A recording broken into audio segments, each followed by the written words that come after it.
In a hall filled with jeering lords, she was shoved into the light. Ilara, the peasant girl they called the Thornwood Witch, a healer despised for the very gifts that kept her village from plague.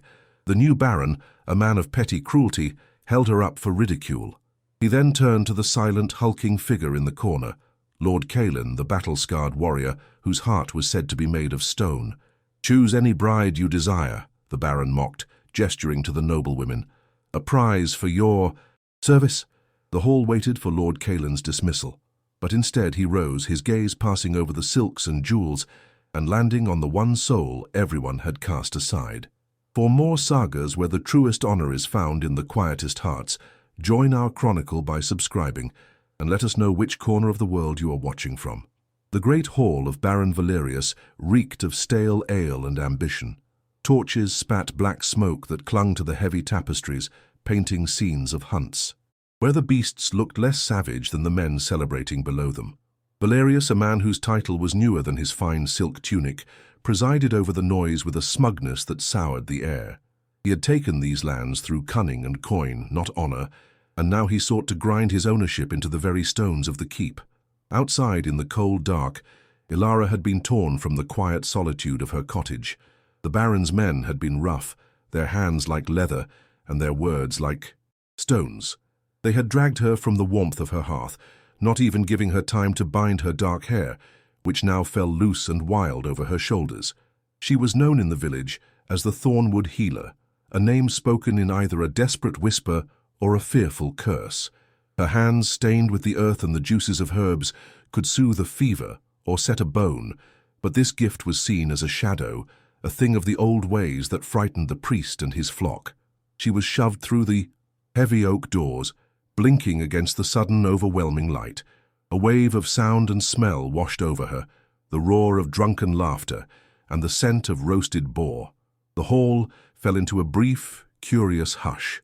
The lords and their ladies turned to stare, their eyes taking in her simple woolen dress, the smudge of soot on her cheek, and the defiant stillness in her posture.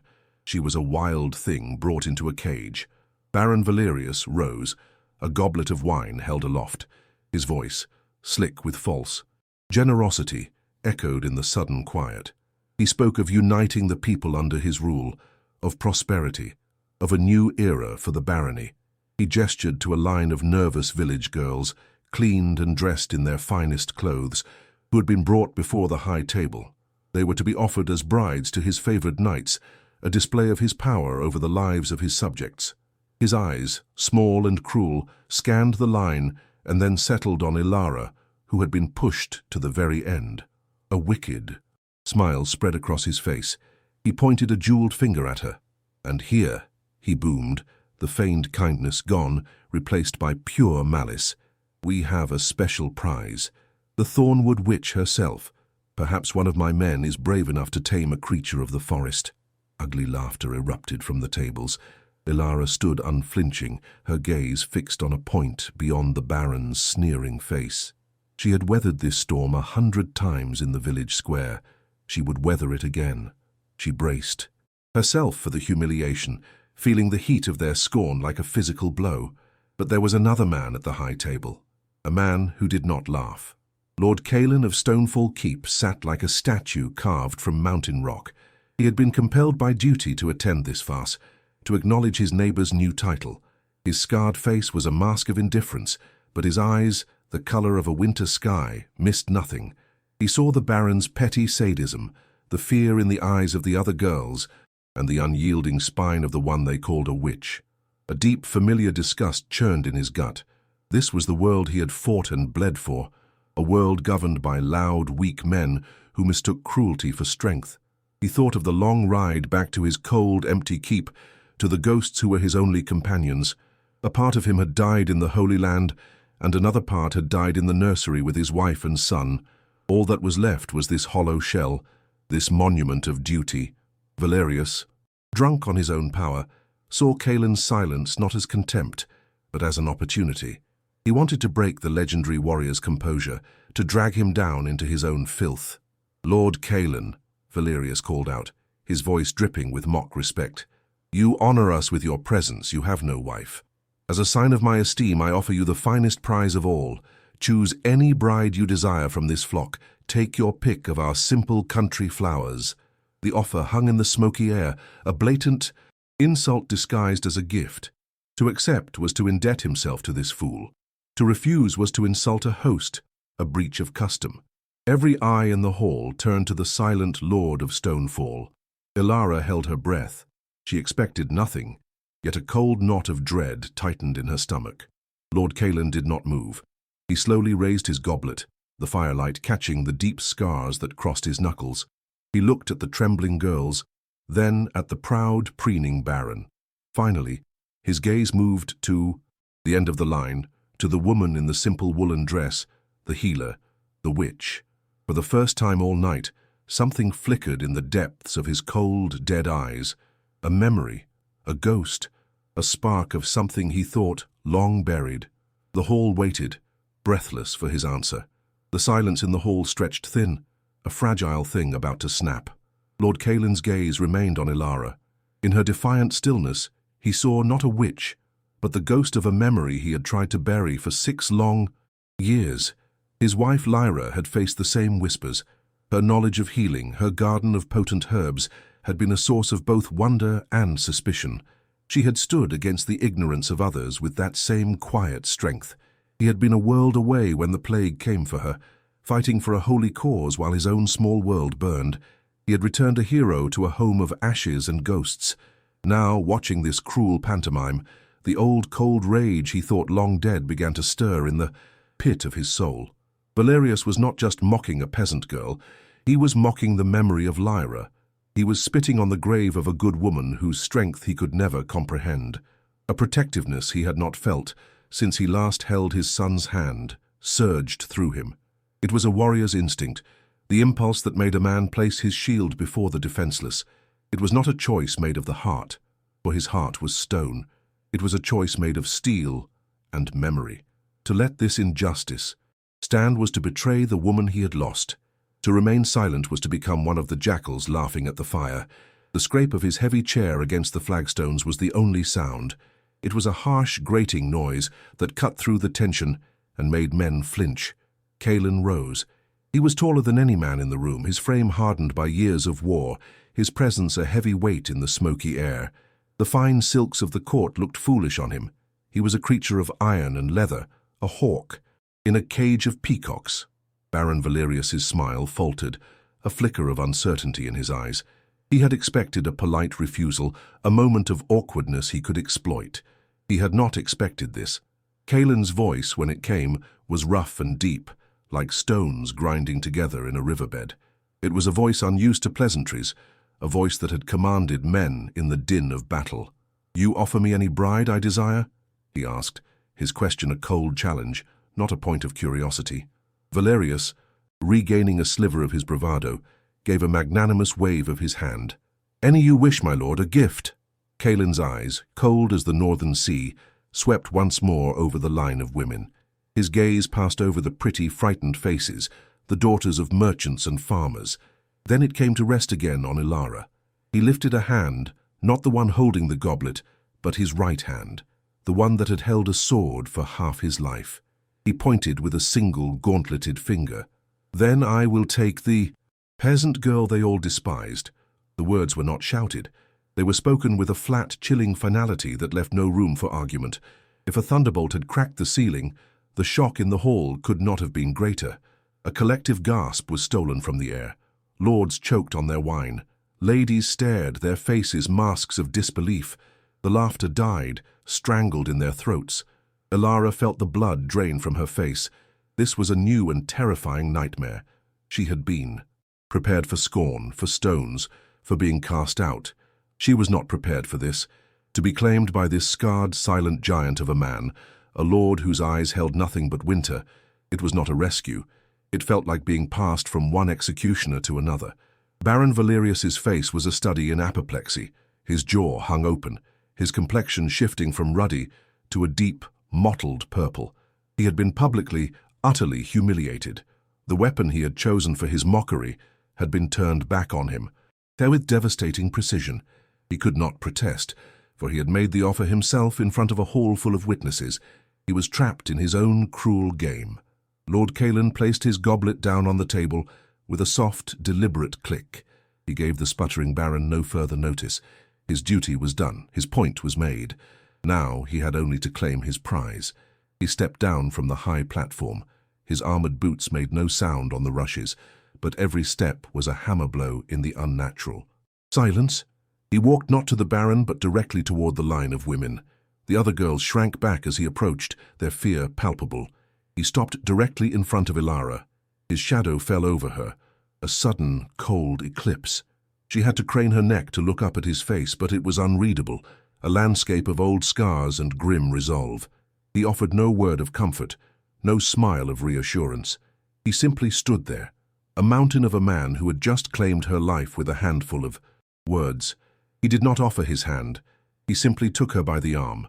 His grip was not cruel, but it was as unyielding as the steel of his gauntlet.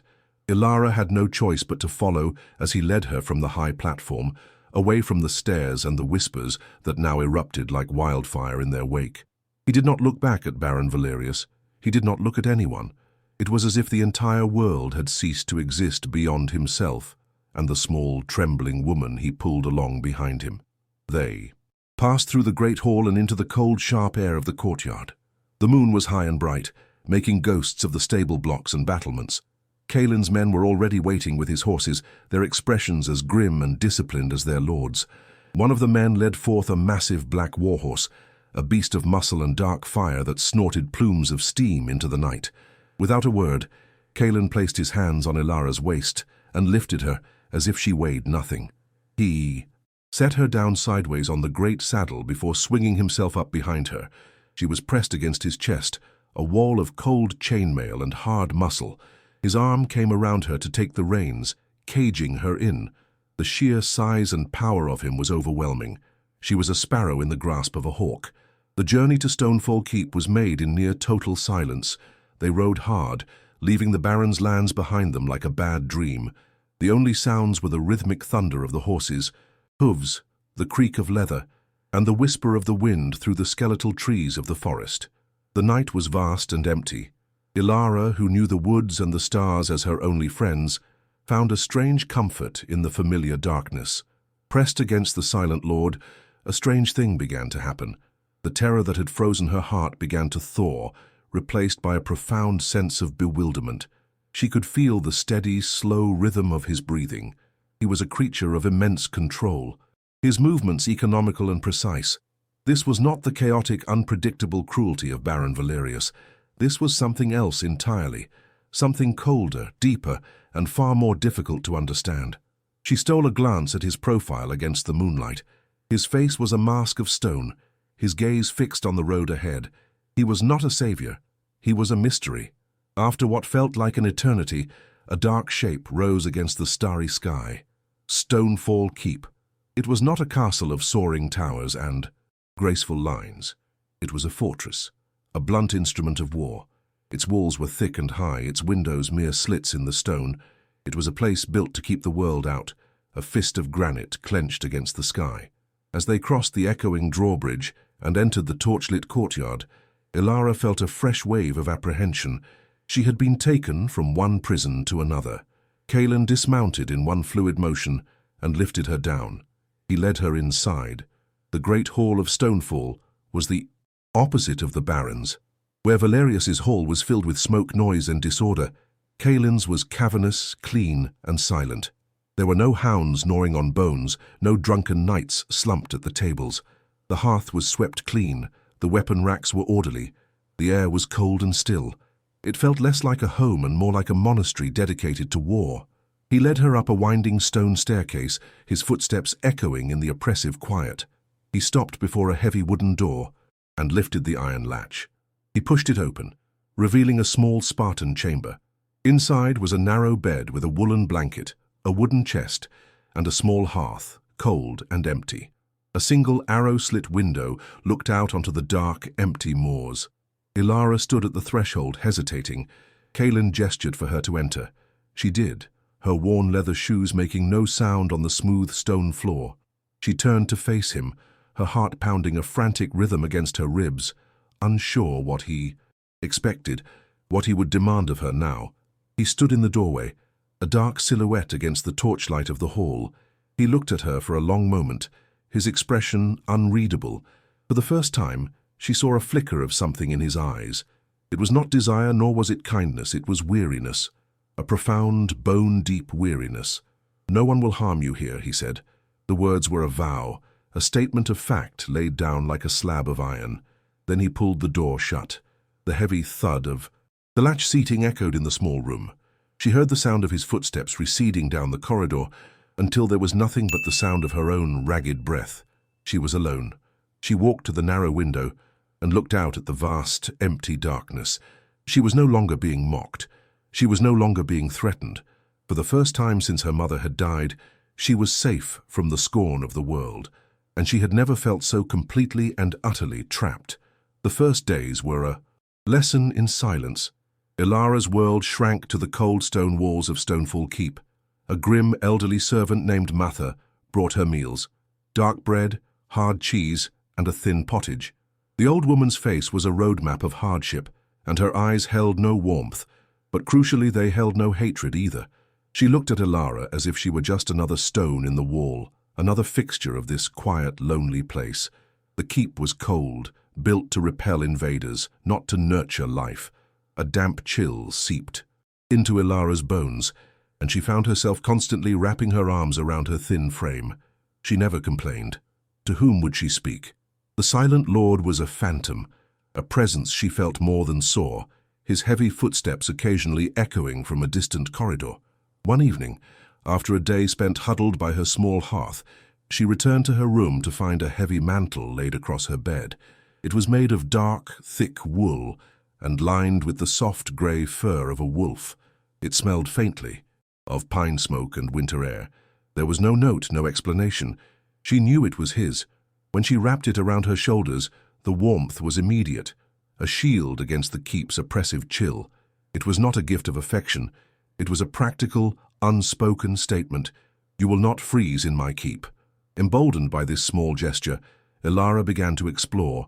In a small, sheltered corner of the inner bailey, she found it, the ghost of a garden. It was a rectangular patch of earth, choked with weeds and stones, its low stone wall crumbling. But she saw what it once was.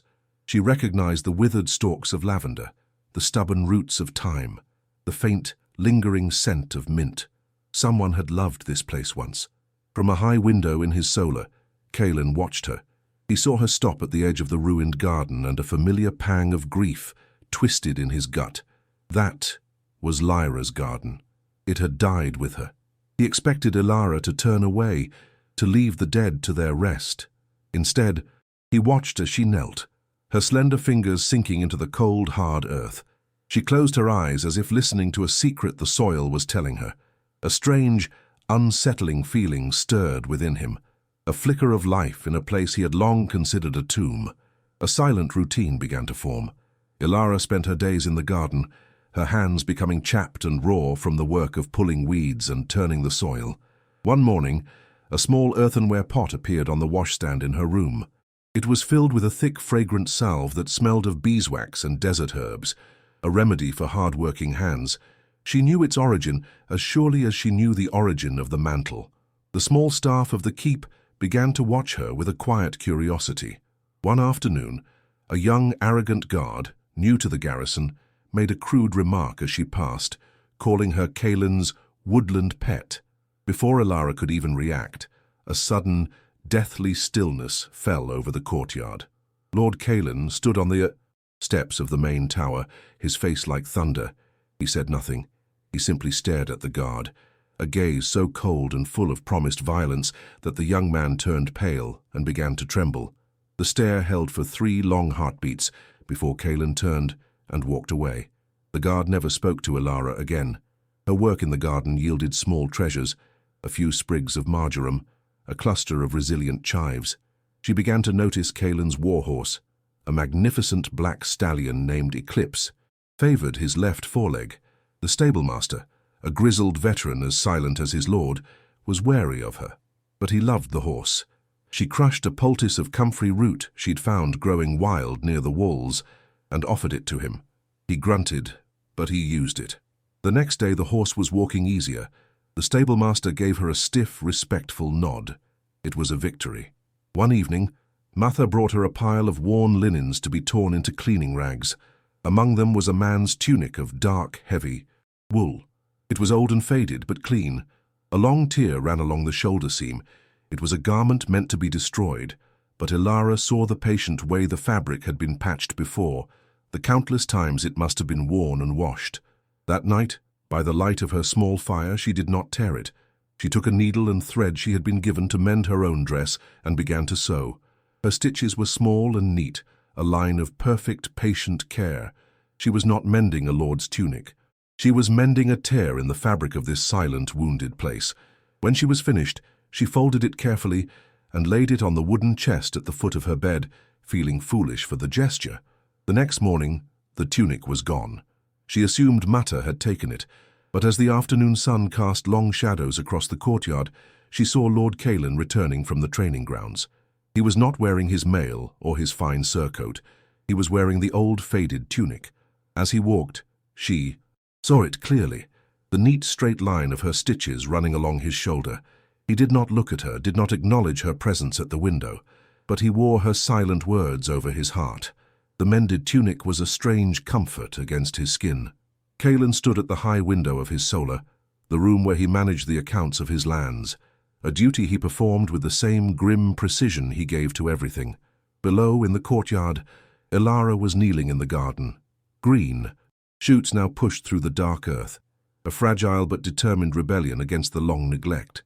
She was a quiet, constant presence in his keep, a flicker of warmth in the cold, dead halls of his life. He watched as she pushed a stray lock of dark hair from her face, her brow furrowed in concentration, as she tended to a row of delicate seedlings. It was a simple, unconscious gesture, but for Caelan it was a key turning in a lock that had been rusted shut for 6 agonizing years. The stone walls of the solar seemed to dissolve, the present fading into the phantom light of the past. Stonefall had not always been silent. He remembered a time when these halls echoed with the sound of a woman's soft singing and the gleeful shrieks of a small boy.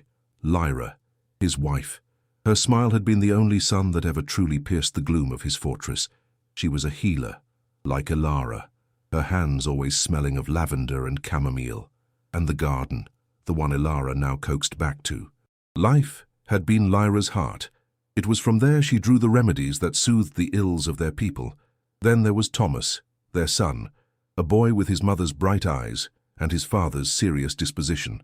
Caelan remembered the feel of his small hand nestled in his own calloused palm, the weight of him on his shoulders as they watched the falcons hunt from the battlements. This keep had not been a fortress then. It had been a home, a sanctuary.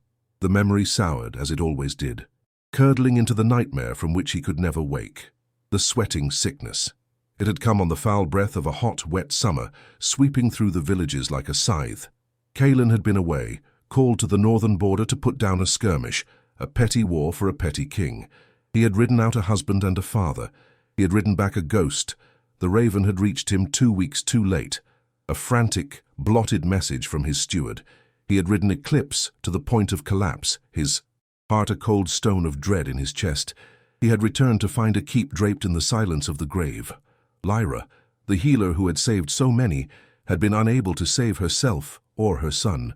She had fought it, they told him, tending to Thomas until the fever finally took her own strength. He had died in her arms.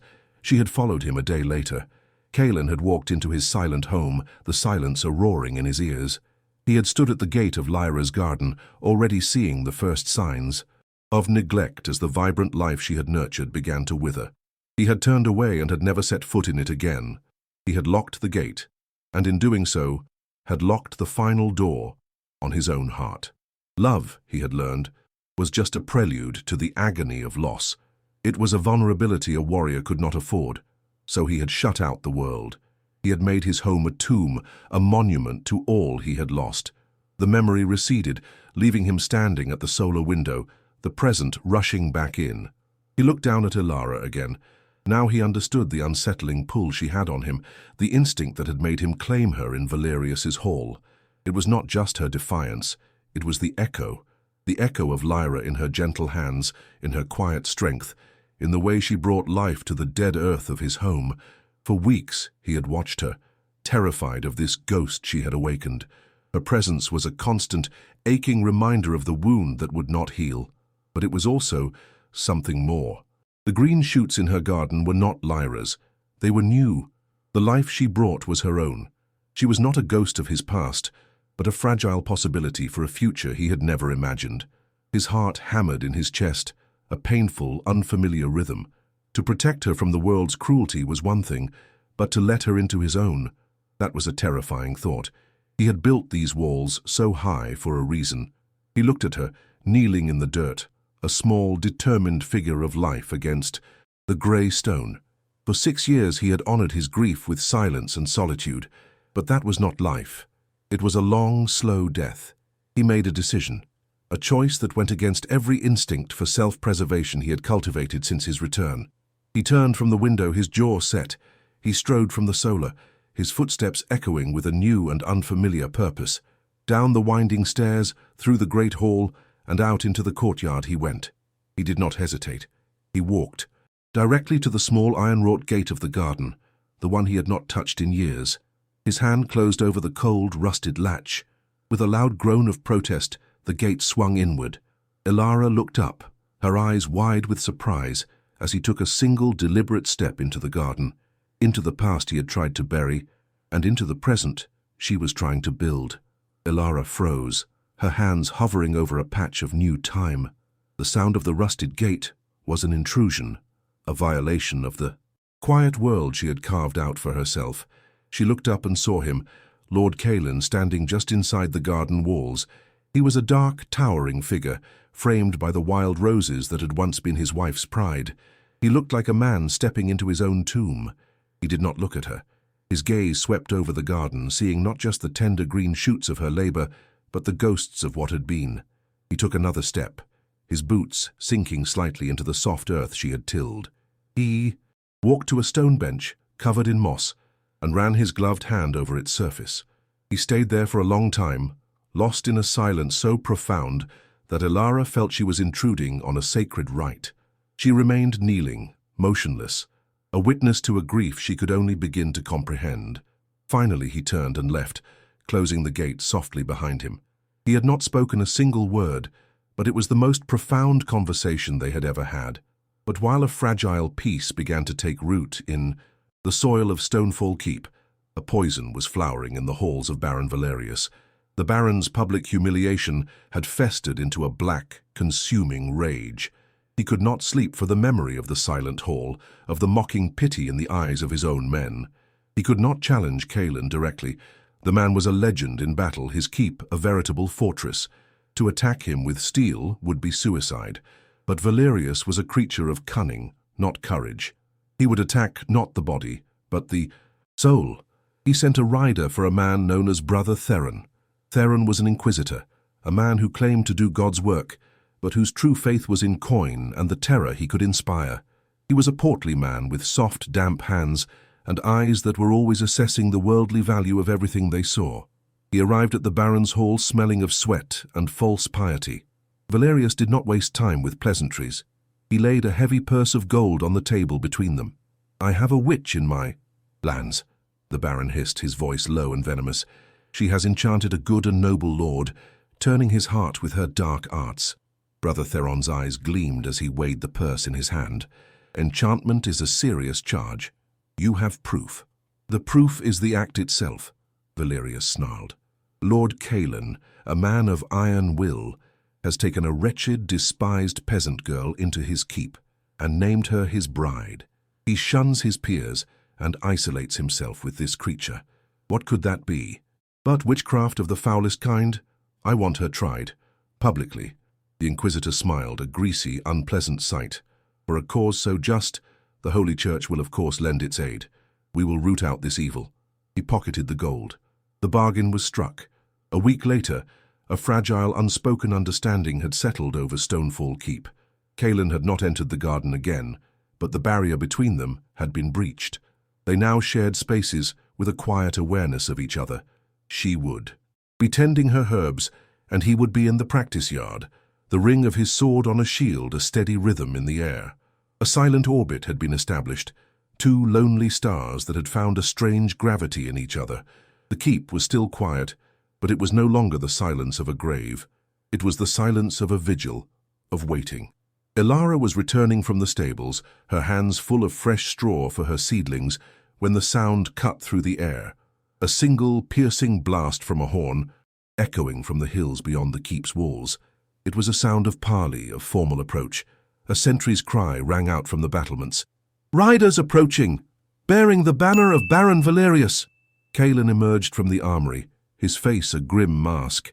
He had been inspecting his armor, a warrior's instinct he had never lost. He and Ilara both looked towards the main gate, their brief peace shattered. She felt a cold dread snake its way up her spine. It was him. The shadow had returned. Calen strode to the wall walk, Ilara a few steps behind him. They looked out over the rolling moorland. A column of men was approaching, a serpent of steel and leather. At its head rode Baron Valerius, proud and smug in his polished armor. But it was the banner beside his that made Calen's blood run cold. It was a simple Stark flag, black with a blood-red cross at its center, the standard of a holy inquisitor. He understood at once. Valerius had not come for a war of swords. He had come for a war of souls. And his target was not Calen. It was the quiet, gentle woman who now stood beside him, her face pale with terror. For a long moment, Calen stood on the wall walk, a figure of granite against the grey sky. His eyes were fixed on the approaching banners, his face unreadable. The fragile peace of the last few weeks had been a fleeting dream. The real world, with all its greed and cruelty, had come knocking at his gate. He turned not to the sentry, but to Ilara. His voice was low and calm, the voice of a commander assessing a battlefield. "They have come for you." Ilara's heart went cold. She looked at the Inquisitor's flag, a symbol of fire and righteous agony. This was the end she had always feared. Calen placed a hand on the stone battlement. "Bar the gate," he commanded the sentry. Then he turned and strode towards the stairs, his movements precise and deliberate. He was not a man preparing for a debate. He was a man preparing for war. He met the procession at the main gate, a thick wall of iron-banded oak separating him from them. He did not go out to them. He would not grant them that small victory. He stood in the courtyard of his own keep, a lord on his own land. His men, silent and armed, lined the battlements above. Brother Theron urged his horse forward, his face a mask of pious authority. He unrolled a scroll, and in a loud, booming voice that carried across the courtyard, read the formal accusation. He spoke of dark magic, of demonic pacts, of a woman who had used the foul arts of witchcraft to ensnare the soul of a noble lord for her own wicked purposes. He named Ilara of Thornwood as the accused.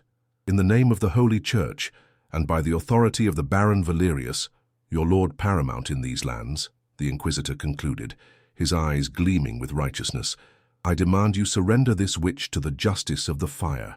Baron Valerius smiled, a smug, triumphant expression. He had Calen trapped. To defy the church was to be excommunicated, to be named a heretic.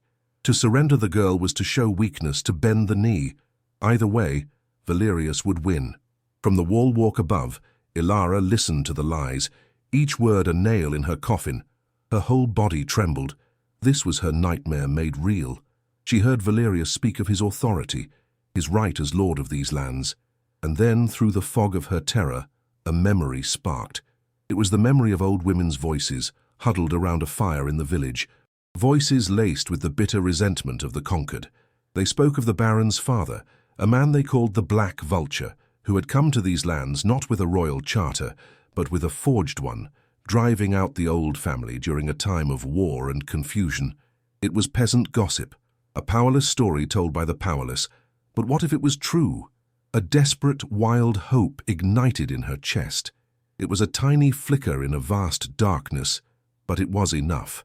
She turned from the wall and ran, her feet flying down the cold stone steps. She reached the courtyard just as Calen was preparing to give his answer. The guards at the gate looked at her, startled. She ignored them. She ran to Calen's side and tugged at the hard leather of his sleeve. He looked down, his concentration broken, a flicker of surprise in his cold eyes. "My lord," she whispered.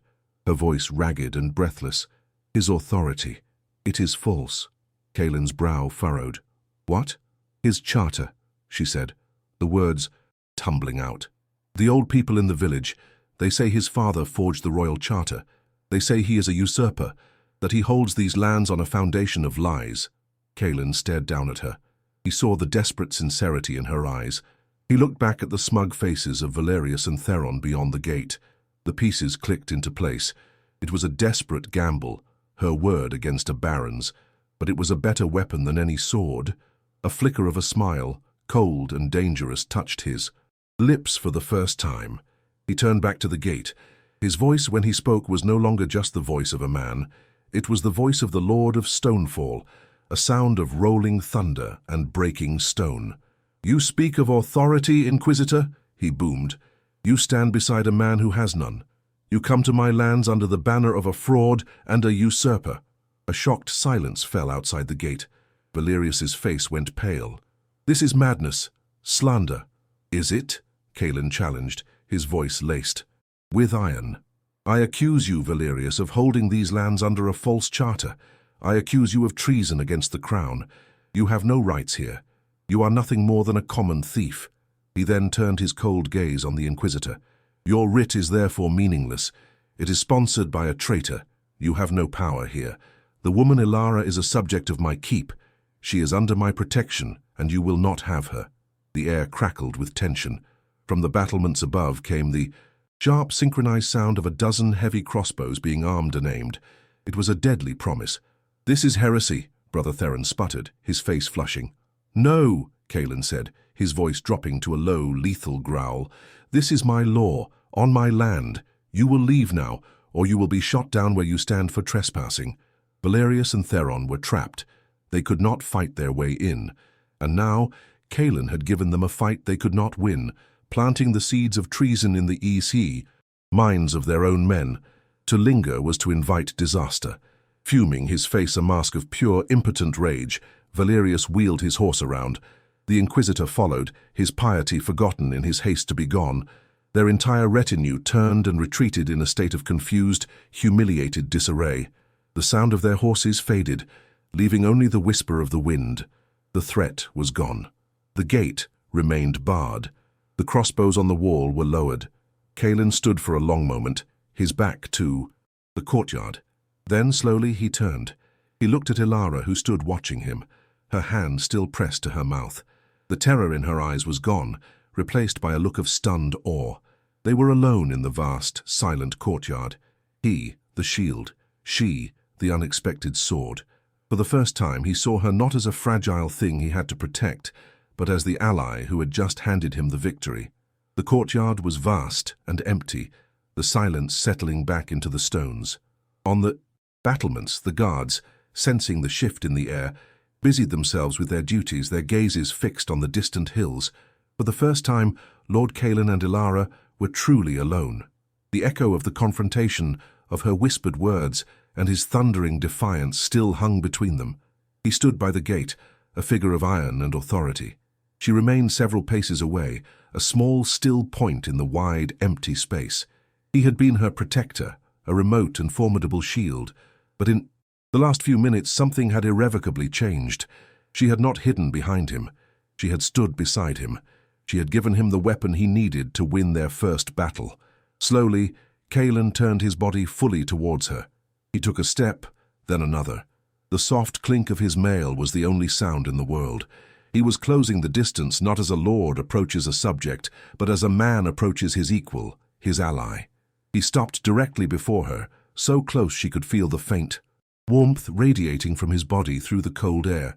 A gust of wind swept through the courtyard, whipping a strand of her dark hair across her cheek. She was too lost in the intensity of his gaze to brush it away. He watched the lock of hair as it clung to her skin. Then, with a slow, deliberate motion that seemed to cost him a great effort, he raised his hand. It was his right hand, encased in a worn leather gauntlet, scarred from 100 battles. A hand that had known only the weight of a sword and the reins of a war-horse. He brought it not to her shoulder or her arm, but to her face.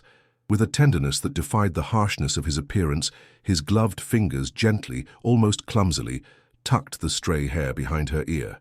The touch was feather-light, the worn leather a surprisingly soft caress against her skin. It was a gesture of immense and intimate care, a single perfect act that said everything his lips could not. In that touch, he was no longer just the lord of Stonefall. He was Kaelin. Ilara's breath hitched in her throat. All the fear she had ever known, all the loneliness she had carried for so long, simply dissolved under the weight of that one gentle touch. This grim, silent man was not her cage. He was her sanctuary. Her eyes, wide and luminous, held his. She saw in their depths the crumbling of his own walls, the raw vulnerability of a man finally letting the light into a sealed tomb.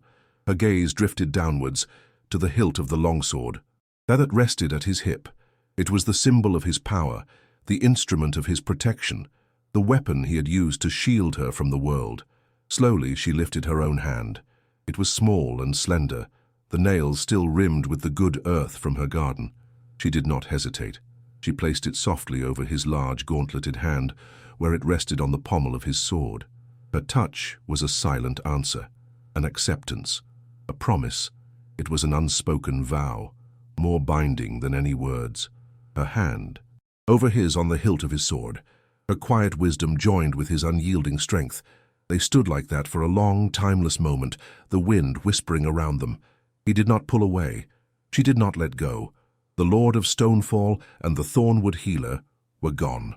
In their place stood a man and a woman, their silent vow sealing a pact in the heart of the lonely keep. They had found their home, not in the stone and mortar, but in each other. The battle was won, but Kaelin knew that a wounded snake could still strike. He did not wait for Valerius to gather new allies or weave new lies. Armed with the truth Ilara had given him, he dispatched his most trusted rider, a man who had served him since the Crusades. The rider carried not a plea for help, but a formal accusation of treason to the king himself, along with sworn testimonies from the old villagers of Valerius's lands, their courage finally given a voice. Justice, when it came, was as swift and sharp as a king's sword.